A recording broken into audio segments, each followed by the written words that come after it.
আসসালামু আলাইকুম। নবম দশম শ্রেণীর প্রিয় শিক্ষার্থীরা, কোর্স টিকার নতুন একটি ক্লাসে তোমাদের স্বাগতম। আমি বিলাল হোসাইন। আজকে আলোচনা করব তোমাদের বাংলা প্রথম পত্র বই থেকে ফুলের বিবাহ, এই যে গল্পটি রয়েছে, এই গল্পটির সৃজনশীল প্রশ্ন এবং উত্তর। এই চমৎকার গল্পটি লিখেছেন বঙ্কিমচন্দ্র চট্টোপাধ্যায়। তোমরা অবশ্যই তোমাদের মূল বই থেকে এই সুন্দর গল্পটি পড়ে নেবে, তারপরে তোমরা সৃজনশীল প্রশ্নের উত্তরটি লেখার চেষ্টা করবে। তো চলো আমরা দেখে নিচ্ছি যে এই গল্প থেকে কি প্রশ্ন রয়েছে। শিক্ষার্থীরা, তোমাদের মূল বইয়ে এই গল্পের শেষের দিকে ঠিক এরকম একটি সৃজনশীল প্রশ্ন রয়েছে। আমরা এই প্রশ্নটির উত্তর দেওয়ার চেষ্টা করব। দেখো, প্রথমে উদ্দীপকটি আমরা পড়ে নেব। এখানে বলা হয়েছে, মৌরি একদিন বাবার কাছে বায়না ধরে বোটানিক্যাল গার্ডেনে বেড়াতে যাবে।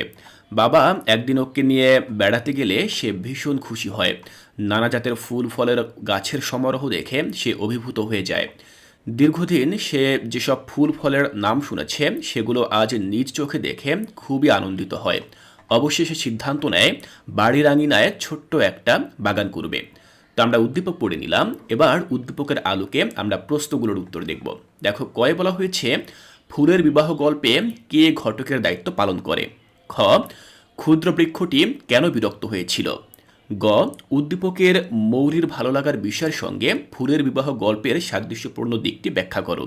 এবং সবশেষ ঘয়ে জানতে চাওয়া হয়েছে, মৌরির মাঝে সৃষ্ট প্রতিক্রিয়াই যেন ফুলের বিবাহ গল্পের মূল চেতনা, যুক্তিসহ বুঝে লিখো। তো আমরা এই চারটি প্রশ্নের উত্তর উপরে এই যে উদ্দীপক রয়েছে এই উদ্দীপকের আলোকে লিখব। তাহলে চলো দেখে নিচ্ছি যে কিভাবে আমরা এই প্রশ্নগুলোর উত্তর লিখতে পারি। শিক্ষার্থীরা, ফুলের বিবাহ গল্পটি লিখেছেন বঙ্কিমচন্দ্র চট্টোপাধ্যায়। আমরা আমাদের মূল বই থেকে উদ্দীপক এবং চারটি প্রশ্ন পড়েছিলাম। এবার প্রশ্নগুলোর উত্তর দেওয়ার পালা।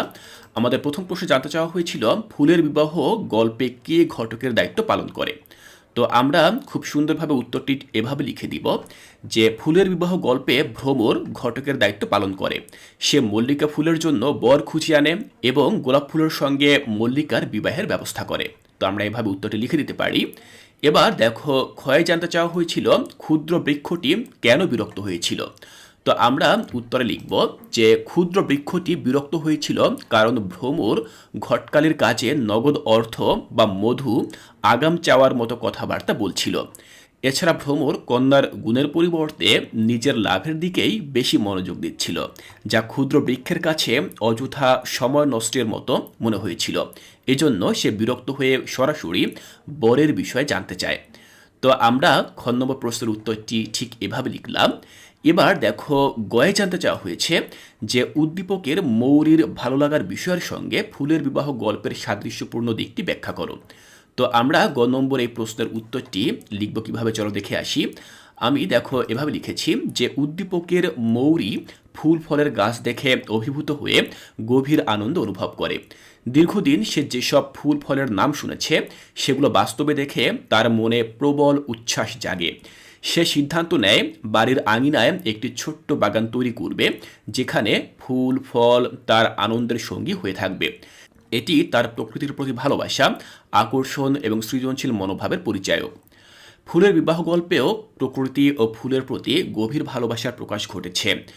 গল্পের কল্পিত বিবাহের মাধ্যমে ফুল, ভ্রমর, পাতা ও বাতাসকে জীবন্ত চরিত্রে পরিণত করা হয়েছে।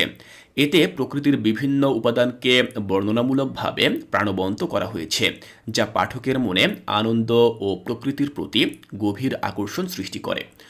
তো আমরা প্রথম অংশ এভাবে লিখলাম। এবার লিখতে পারি যে, উদ্দীপকের মৌরির ভালো লাগা ও গল্পের মধ্যে সাদৃশ্যপূর্ণ দিক হল উভয় ক্ষেত্রেই ফুল ও প্রকৃতির প্রতি ভালোবাসা এবং মুগ্ধতা প্রকাশ পেয়েছে।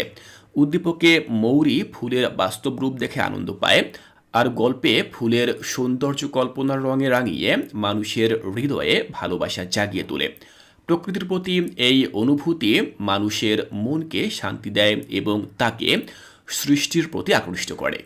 তো আমরা গ নম্বর প্রশ্নের উত্তরটি এভাবে লিখলাম। এবার সবশেষ যে প্রশ্নটি ঘ, সেখানে জানতে চাওয়া হয়েছিল যে, মৌরির মাঝে সৃষ্ট প্রতিক্রিয়াই যেন ফুলের বিবাহ গল্পের মূল চেতনা, যুক্তিসহ বুঝিয়ে লিখো। তো আমরা এই প্রশ্নের উত্তরটি এভাবে লিখতে পারি যে, মৌরির মাঝে সৃষ্ট প্রতিক্রিয়াই প্রকৃতপক্ষে ফুলের বিবাহ গল্পের মূল চেতনার সঙ্গে সম্পূর্ণভাবে সাদৃশ্যপূর্ণ। মৌরি যখন বোটানিক্যাল গার্ডেনে বিভিন্ন ফুল ফলের গাছ দেখে তখন তার মনে আনন্দ ও মুগ্ধতা সৃষ্টি হয়। প্রকৃতির এই সৌন্দর্য তাকে এতটাই অনুপ্রাণিত করে যে সে নিজের বাড়িতে একটি ছোট্ট বাগান করার সিদ্ধান্ত নেয়। এই ভালো লাগা এবং সৃজনশীল পরিকল্পনা প্রকৃতির প্রতি তার ভালোবাসার গভীরতা প্রকাশ করে। এরপর দেখো আমরা আরও লিখতে পারি যে ফুলের বিবাহ গল্পের মূল চেতনা প্রকৃতির সৌন্দর্যকে জীবন্ত ও কল্পনার ছোঁয়ায় আরও মধুর করে তোলা। গল্পে দেখা যায় ফুল, গাছ, ভ্রমর, বাতাস প্রভৃতি প্রকৃতির উপাদানগুলোকে জীবন্ত চরিত্রের রূপদান করা হয়েছে। গল্পটি প্রকৃতির রূপগুণকে কেন্দ্র করে আবর্তিত, যেখানে ফুলের রূপ, সৌন্দর্য এবং ঘ্রাণ নিয়ে একটি কল্পিত বিবাহ অনুষ্ঠানের আয়োজন করা হয়। এটি প্রকৃতির প্রতি মানুষের আবেগ, ভালোবাসা এবং কল্পনার জগৎকে তুলে ধরে। মোরের অভিজ্ঞতা এই চেতনাকেই বাস্তব রূপ দেয়। প্রকৃতির সঙ্গে সরাসরি সম্পর্কে এসে সে অনুভব করে প্রকৃতির বিশালত্ব ও মাধুর্য। এই আনন্দ তাকে নতুন কিছু সৃষ্টির অনুপ্রেরণা দেয়, যা প্রকৃতিকে আরও ঘনিষ্ঠভাবে ভালোবাসার প্রতীক। তাই বলা যায়, মৌরির প্রতিক্রিয়া প্রকৃতি এবং ফুলের প্রতি মানুষের গভীর ভালোবাসা এবং সৃষ্টিশীল মনোভাবের একটি বাস্তব চিত্র, যা ফুলের বিবাহ গল্পের কল্পনার চেতনাকেই জীবন্ত করে তোলে। তাহলে শিক্ষার্থীরা, আমরা সবশেষ ঘ নম্বর প্রশ্নের উত্তরটিও ঠিক এভাবে লিখলাম। আমি আশা করছি তোমাদের মূল বইয়ের ফুলের বিবাহ যেটি লিখেছেন বঙ্কিমচন্দ্র চট্টোপাধ্যায়, এই গল্প থেকে যে সৃজনশীল প্রশ্নটি রয়েছে তা আমি তোমাদেরকে খুব সুন্দরভাবে বোঝাতে পেরেছি। শিক্ষার্থীরা, এর পরবর্তী ক্লাসে আমরা পরবর্তী যে সকল গল্প এবং কবিতাগুলো রয়েছে তার প্রশ্নের উত্তরগুলো কোর্সটিকে আলোচনা করব।